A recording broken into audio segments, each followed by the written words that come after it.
Hello प्यारे बच्चों, स्वागत है आपका अपने YouTube channel Vishnu online classes पर। बच्चों, जैसा कि हम लोग कक्षा 10 के भौतिक विज्ञान में अवतल दर्पण द्वारा 6 स्थिति बनी थी प्रतिबिंब की, वो सीख चुके थे। और कक्षा 10 और उत्तल दर्पण द्वारा 2 स्थितियां बनी थी, उस सभी के बारे में जान चुके थे। तो आज हम लोग जानेंगे कि संयुग्मी फोकस किसे कहते हैं। संयुग्मी फोकस किसे कहते हैं? संयुग्मी, युग्म का मतलब होता है जोड़ा, फोकस का मतलब फोकस। मुख्य अक्ष पर स्थित, यह हमारा क्या है? मुख्य अक्ष। तो मुख्य अक्ष पर स्थित उन दो बिंदुओं को संयुग्मी फोकस कहते हैं। मुख्य अक्ष पर स्थित उन दो बिंदुओं को संयुग्मी फोकस कहते हैं जिनमें से एक बिंदु पर स्थित वस्तु का प्रतिबिंब दूसरी बिंदु पर बनता है।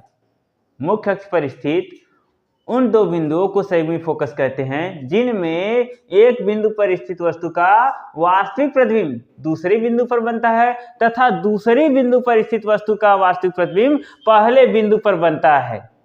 ऐसा केवल अवतल दर्पण में संभव है, उत्तल दर्पण में नहीं। ये जो संयुग्मी फोकस वाला कार्य है यह सिर्फ अवतल दर्पण में होता है, उत्तल दर्पण में नहीं। अब आप लोग कहेंगे गुरुजी उत्तल दर्पण में क्यों नहीं होता है? तो उत्तल दर्पण में वास्तविक प्रतिबिंब नहीं बनता, इसलिए उत्तल दर्पण में नहीं होता। लेकिन अवतल दर्पण में वास्तविक प्रतिबिंब बनता है, इसलिए ऐसा किसमें संभव है? अवतल दर्पण में। फिर से एक बार, मुख्य अक्ष पर स्थित उन दो बिंदुओं को संयुग्मी फोकस कहते हैं जिसमें एक बिंदु पर स्थित वस्तु का प्रतिबिंब, वस्तु का वास्तविक प्रतिबिंब दूसरी बिंदु पर बनता है तथा दूसरी बिंदु पर स्थित वस्तु का वास्तविक प्रतिबिंब पहले बिंदु पर बनता है। अब वास्तविक बात आ गया, तो किसमें होगा? तो यह सिर्फ अवतल दर्पण में संभव होगा, उत्तल दर्पण में संभव नहीं है। तो आइए लिख लेते हैं। क्या लिखेंगे? कि मुख्य अक्ष पर स्थित, मुख्य अक्ष पर स्थित उन दो बिंदुओं को, मुख्य अक्ष पर स्थित उन दो बिंदुओं को, उन दो बिंदुओं को संयुग्मी फोकस कहते हैं। उन दो बिंदुओं को संयुग्मी फोकस कहते हैं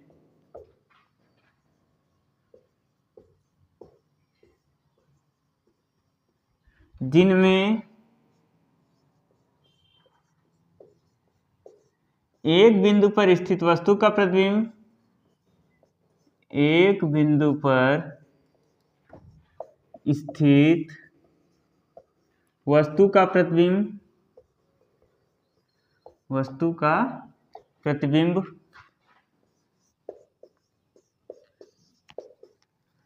दूसरी बिंदु पर वस्तु का वास्तविक प्रतिबिंब लिख दे तो ज्यादा अच्छा है। चलिए वास्तविक लिख देते हैं।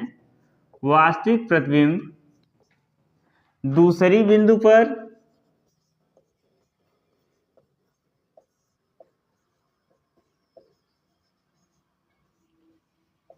तथा दूसरी बिंदु पर स्थित वस्तु का प्रतिबिंब, तथा दूसरी बिंदु पर स्थित वस्तु का प्रतिबिंब, स्थित वस्तु का प्रतिबिंब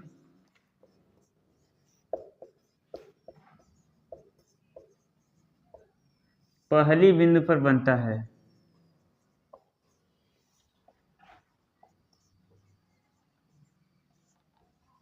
पहली बिंदु पर बनता है।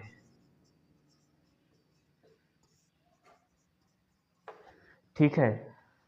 तो ये तो कभी कभी पूछ लेता है संयुग्मी फोकस किसे कहते हैं, तो आप लोग ये परिभाषा दे देंगे और ये फिगर बना देंगे।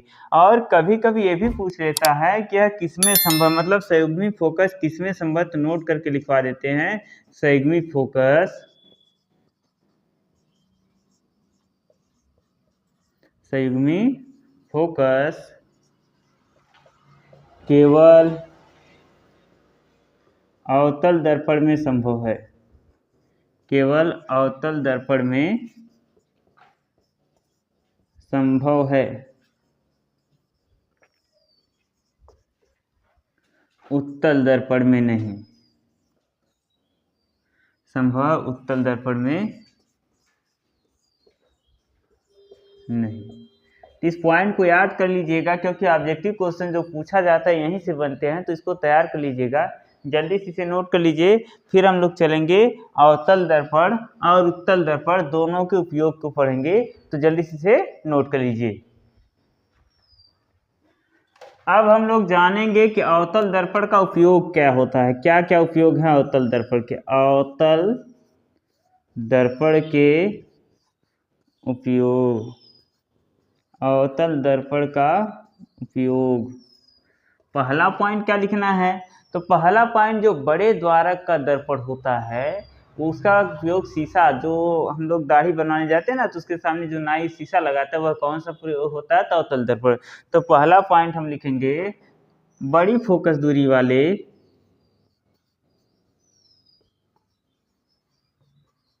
बड़ी फोकस दूरी तथा बड़े द्वारक, बड़ी फोकस दूरी तथा बड़े द्वारक के अवतल दर्पण का उपयोग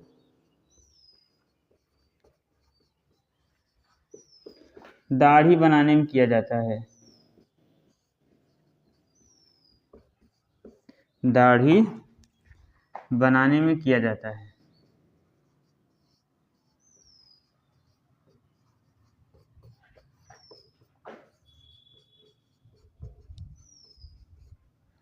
दूसरा पॉइंट जो छोटा अवतल दर्पण होता है, हमारे नाक में कुछ हो जाए, हमारे आँख में कुछ हो जाए तो उसका निरीक्षण करने के लिए डॉक्टर लोग भी क्या करते हैं, अवतल दर्पण, छोटे अवतल दर्पण का उपयोग करते हैं। तो अगला पॉइंट लिखेंगे छोटे अवतल दर्पण द्वारा, छोटे अवतल दर्पण द्वारा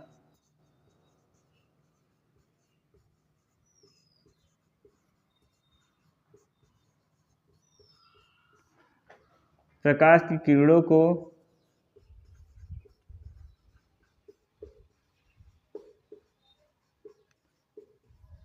परावर्तित करके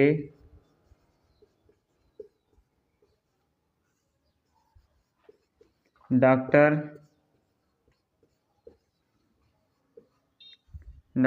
आँख,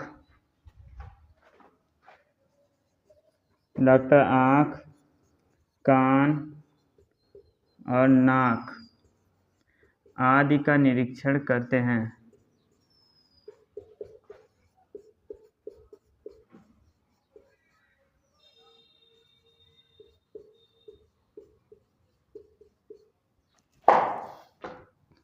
चलिए, तो 2 पॉइंट हो गया। तीसरा पॉइंट सौर भट्टियों में सूर्य के प्रकाश को केंद्रित करने के लिए अवतल दर्पण का उपयोग किया जाता है। तो सौर भट्टियों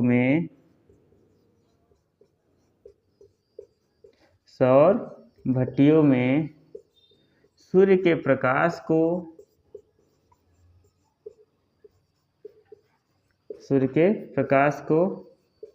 केंद्रित करने के लिए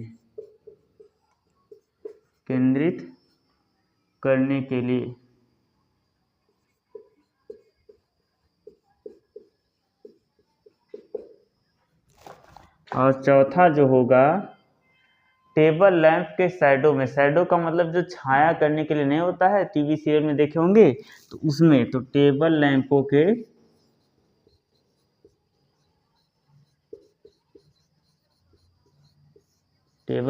के शैडो में। और एक पॉइंट और लिखवा देते हैं, पांचवा पॉइंट क्या लिखेंगे, टेबल लैंपों के शैडो में। बस यही कर दे, चार ही बहुत है, आप लोग जल्दी से इसे नोट कर लीजिए। फिर हम लोग चलेंगे उत्तल दर्पण के उपयोग में। अब हम लोग जानेंगे कि उत्तल दर्पण का उपयोग कहाँ किया जाता है। तो पहला उपयोग क्या लिखेंगे, उत्तल दर्पण का उपयोग मोटर कार, वाहन आदि में साइड दर्पण के रूप में। साइड का मतलब बगल में जो शीशा लगा होता है उसके रूप में किया जाता है। अच्छा, बगल में जो शीशा होता है उसका उपयोग कहाँ होता है, तो उसका उपयोग इसलिए किया जाता है कि जिससे पीछे आने वाले वाहन उसमें दिखाई दे और हम अपनी वाहन को सुचारू रूप से चला सके। दूसरा उपयोग क्या है कि जो उत्तल दर्पण का उपयोग है, गली में, बाजार में जो लैंप लगाए जाते हैं उसमें परावर्तक के रूप में किया जाता है। परावर्तक के रूप में करने पर जहां से किरणें परावर्तित होकर और ज़्यादा जगह पर फैल जाती, जिससे ज़्यादा दूर तक उजाला रहता है। तो आज हम लोगों ने उत्तल दर्पण का उपयोग, अवतल दर्पण के उपयोग तथा संयुग्मी फोकस के बारे में जाना। अवतल दर्पण का उपयोग देखिए क्वेश्चन कैसे पूछता है, अवतल दर्पण का उपयोग लिखिए, या तो पूछ लेता है अवतल दर्पण का किन्हीं 4 उपयोग को बताइए। दूसरा जो पूछ सकता है उत्तल दर्पण का उपयोग क्या होता है, संयुग्मी फोकस किसे कहते हैं, क्वेश्चन ऐसे पूछ सकता है। या तो पूछ सकता है संयुग्मी फोकस किस दर्पण में संभव है, ऑप्शन दे देगा आपको अवतल दर्पण, उत्तल दर्पण, समतल दर्पण, गोली दर्पण। तो संयुग्मी फोकस किसमें है, गोली दर्पण नहीं, इनमें से कोई नहीं दे देता है। तो संयुग्मी फोकस किसमें संभव होता है, अवतल दर्पण में, उत्तल दर्पण में नहीं होता। तो इस बात को याद रखिएगा। तो आज के लिए बस इतना ही, मिलते हैं अगले वीडियो में, तब तक के लिए जय हिंद, जय भारत।